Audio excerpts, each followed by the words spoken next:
Hello दोस्तों, welcome to पढ़ ले जेई वंस अगेन। दोस्तों, आज की वीडियो में मैं आपके लिए लेके आया हूं टॉप 10 आईआईटीज जो इंडिया में प्रेजेंट हैं, उनकी रैंकिंग के हिसाब से उनके बारे में मैं आपको डिटेल में बताऊंगा। उनमें प्लेसमेंट्स का क्या नंबर है, उनमें प्लेसमेंट्स हाईएस्ट पैकेज कितना गया है, उनकी जो रैंकिंग है वो कौन डिसाइड करता है।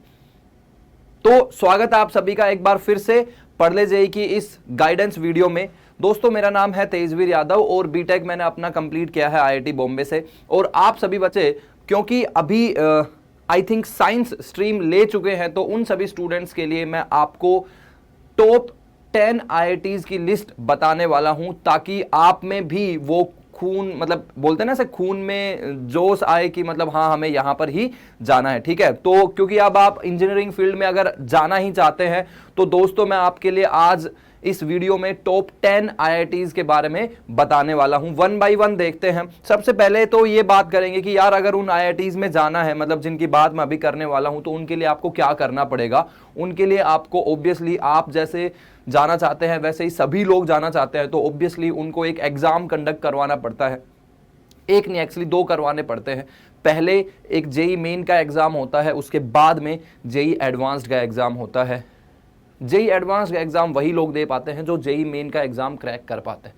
ठीक है, तो ये दोनों एग्जाम क्रैक करने के बाद में आपकी रैंकिंग के बेसिस पे आपको डिफरेंट कॉलेजेस में डिफरेंट ब्रांचेस मिलती हैं। ठीक है जी, तो अगर इन कॉलेजेस की बात करेंगे, जो आईआईटीज हैं, उनकी रैंकिंग की बात करेंगे, तो हमारे देश में एक इंस्टीट्यूट है which is known as NIRF, national institute of ranking framework. NIRF मतलब ये बेसिकली एक बॉडी है जो डिफरेंट कॉलेजेस को रैंकिंग देती है कि हाँ भाई, हमारे देश में ये इतने नंबर पे है, ये इतने नंबर पे है। अब वो रैंकिंग किस बेसिस पे देती है, उसमें बहुत सारे क्राइटेरियाज आते हैं। उनमें रिसर्च वर्क कैसे होता है, लास्ट ईयर कितने पेपर्स पब्लिश हुए, वो सारी चीजें हैं, लेकिन उनके बारे में हम लोग नहीं देखेंगे। मान लेते हैं कि हाँ भाई, ऐसा कोई इंस्टीट्यूट है जो ऐसे रैंकिंग देता है। ठीक है, national institute of ranking framework. तो ये एक स्कोर देता है बेसिकली कि 100 में से कितना स्कोर दिया। वो स्कोर जितना ज्यादा होगा, मतलब उसकी रैंकिंग क्या होगी, उतनी ही अच्छी होगी। ठीक है, मतलब जो टॉप नंबर 1 रैंकिंग पे होगा, उस इंस्टीट्यूट का जो स्कोर है वो सबसे ज्यादा होगा। ठीक है जी, तो सबसे पहले हम लोग बात करते हैं टॉप 10 आईआईटीज की, और उसमें 10वें नंबर पे है आईआईटी BHU। ये एक्चुअली पहले सिर्फ एक कॉलेज था, बाद में उसको आईआईटी डिक्लेयर कर दिया गया। काफी पुराना कॉलेज है, मतलब आप देख सकते हैं काफी बढ़िया कैंपस है। मतलब काफी आईआईटीज में आप जनरली देखेंगे कि काफी ग्रीनरी जो है वो आपको देखने को मिलेगी।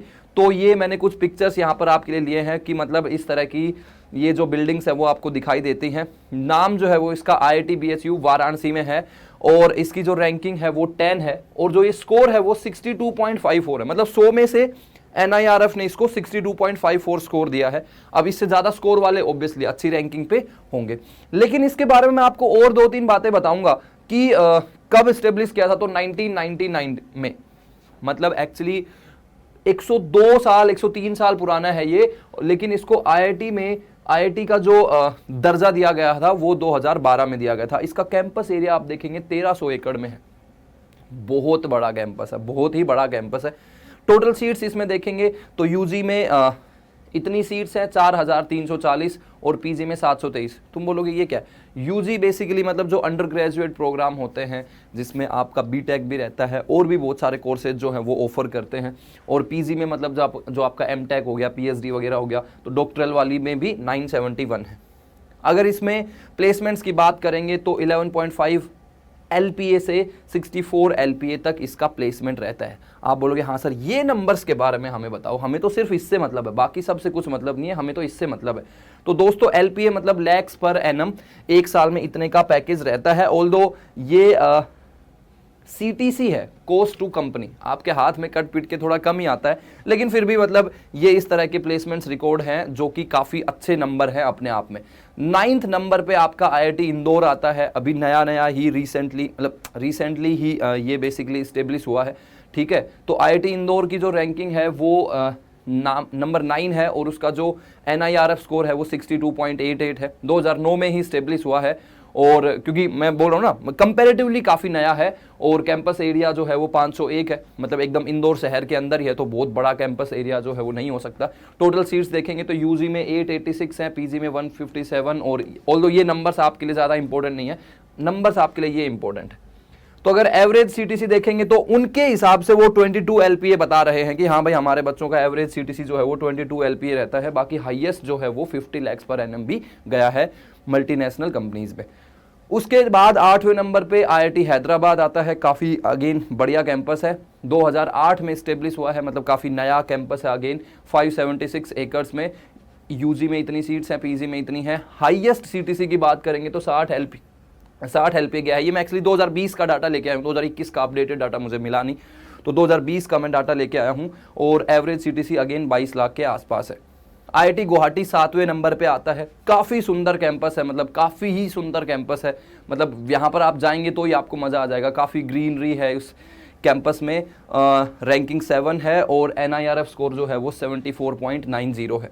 1994 में स्टेब्लिश हुआ था, कैंपस एरिया 703 एकड़ के आसपास में है। अगेन सीटीसी की बात करेंगे तो हाईएस्ट सीटीसी जो है वो 1.5 करोड़ पर एनम गया है, ठीक है। माइक्रोसॉफ्ट में एक बंदा था, वो गया था बेसिकली, तो मतलब जो आप न्यूज़ वगैरह में पढ़ते हो ना कि हाँ भाई इतना करोड़ का पैकेज लग गया, इतने करोड़ का पैकेज लग गया, तो वो हाईएस्ट सीटीसी ऐसे होते हैं। बहुत सारे बच्चे फोड़ते हैं ऐसे, आप में से भी ऐसे बच्चे हो सकते हैं जो ऐसा प्लेसमेंट फोड़ सकते हैं, ऐसा सीटीसी फोड़ सकते हैं, ठीक है। तो आईआईटी रुड़की फिर 6ठे नंबर पे आता है, 6 नंबर पे आता है, अगेन काफ़ी सुंदर कैंपस है, इनफैक्ट सबसे पुराना कैंपस है ये, ठीक है।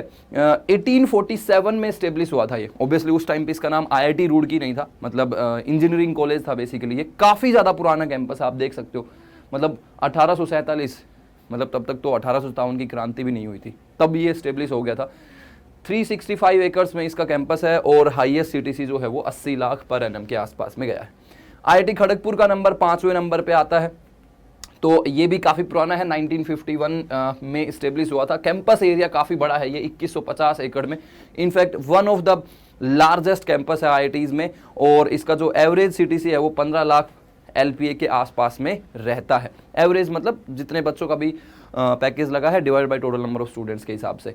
आईआईटी कानपुर की बात करेंगे तो 4थे नंबर पे आता है, अगेन काफ़ी हरा भरा कैंपस है, ठीक है। 1959 में स्टेब्लिश हुआ था, और 2150 एकड़ का इसका एरिया है, ये भी काफ़ी बड़ा है। हाईएस्ट सीटीसी इसमें 1.47 करोड़ गया हुआ है। अगेन मल्टीनेशनल कंपनीज में ऑब्वियसली ये पैकेज में देखने को मिलते हैं, ठीक है। और इंडियन कंपनी में बात करेंगे तो 82 लाख पर एनम, मतलब कोई बंदा इंडिया में रह के जॉब कर रहा है तो हाईएस्ट 82 गया था, और अगर बाहर जा रहा है तो 1.47 करोड़ गया था। ऑब्वियसली बाहर ज़्यादा पैकेज लगते हैं।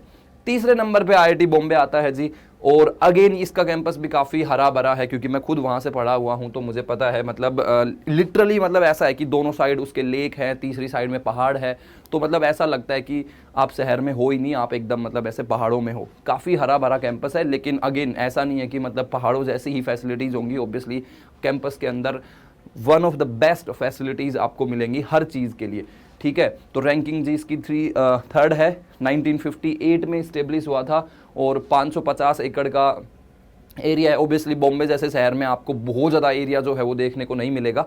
अगर सीटीसी की बात करेंगे तो 46 एलपीए गया है ये क्वालकॉम कंपनी में। उसके बाद में आप काफ़ी बार ऐसे मतलब खबर भी देखते हैं कि हाँ भाई इसने इतना एवरेज सीटीसी फोड़ दिया, इसने हाईएस्ट इतना फोड़ दिया, तो एवरेज सीटीसी जो है वो 18 लाख के आसपास में है। उसके बाद में सेकंड नंबर पे आईआईटी दिल्ली आता है। आईआईटी दिल्ली के बहुत सारे स्टार्टअप्स चल रहे हैं, इनफैक्ट इंडिया में इस टाइम पे बहुत सारे स्टार्टअप्स के जो फाउंडर्स है, को फाउंडर्स है, वो आईआईटी दिल्ली से ही है, ठीक है। तो इसका जो स्कोर है वो 88.08 है। अभी बात करेंगे कैंपस एरिया की, तो ऑब्वियसली क्योंकि दिल्ली के एकदम शहर के अंदर है, और शहरों में तो आपको पता है वैसे ही पैर रखने के लिए जगह नहीं मिलती है, तो कैंपस एरिया काफ़ी छोटा है, 325 प्लस 25 एकड़ थोड़ा बढ़ा दिया गया था, और हाईएस्ट सीटीसी जो है वो 1.54 करोड़ पर एनम गया था, ऑब्वियसली मल्टीनेशनल कंपनी में। उसके बाद में फर्स्ट नंबर पे आईआईटी मद्रास आता है। अब ऑब्वियसली ये जो रैंकिंग है वो NIRF देता है, तो उसमें हम लोग कुछ नहीं कर सकते इसमें, क्योंकि रिसर्च वाइज काफ़ी ज़्यादा काम होता है, काफ़ी बढ़िया रिसर्च यहाँ पर होता है, तो रैंकिंग जो है वो इसकी फर्स्ट है, 89.93 इसका स्कोर है। 1959 में स्टेब्लिश हुआ था, और जो हाईएस्ट सीटीसी है वो 80 लाख पर एनम गया है, कुछ बच्चों के दिमाग में आ रहा होगा कि हाईएस्ट सीटीसी जो है वो किसी और का गया है, लेकिन उसकी रैंकिंग फर्स्ट नंबर पे क्यों नहीं है। तो उसके लिए मैंने बताया था कि रैंकिंग के लिए बहुत सारे क्राइटेरियाज रहते हैं। तो आई होप कि ये वीडियो से आपको कुछ पता चल रहा होगा कि हाँ भाई दुनिया में क्या चल रहा है, कैसे कैसे लोग जो हैं वो अच्छे से पढ़ाई करके और अच्छी अच्छी जगह पे जा रहे हैं। आई होप कि आपको ये वीडियो जो है वो इन्फॉर्मेटिव लगा होगा। तो आप भी इन आईआईटीज़ में जाने के लिए अपने एग्ज़ाम की तैयारी कीजिए और अपने मन में एक जोश लेके चलिए कि हाँ भाई मुझे ये क्रैक करना है, मुझे ऐसी किसी जगह पे जाना है। और मैं आपको बता दूं कि जो भी ये हाईएस्ट सीटीसी फोड़ते हैं, जो मतलब 1 करोड़ का 1.5 करोड़ का पैकेज फोड़ते हैं, वो बिल्कुल एकदम आपके जैसे नॉर्मल इंसान रहते हैं, आपके हमारे जैसे नॉर्मल इंसान रहते हैं। इनफैक्ट मैं ऐसे बहुत सारे लोगों से मिला भी हूँ। सो दे आर एब्सोल्युटली नॉर्मल। मतलब ऐसा कुछ नहीं है कि भाई वो कुछ अलग दिमाग होता है, उनका कंप्यूटर दिमाग होता है, ऐसा कुछ नहीं है। एकदम नॉर्मल हमारी तुम्हारे तरह ही रहते हैं। ठीक है दोस्तों, सो मिलते हैं फिर नेक्स्ट वीडियो में। Thank you so much.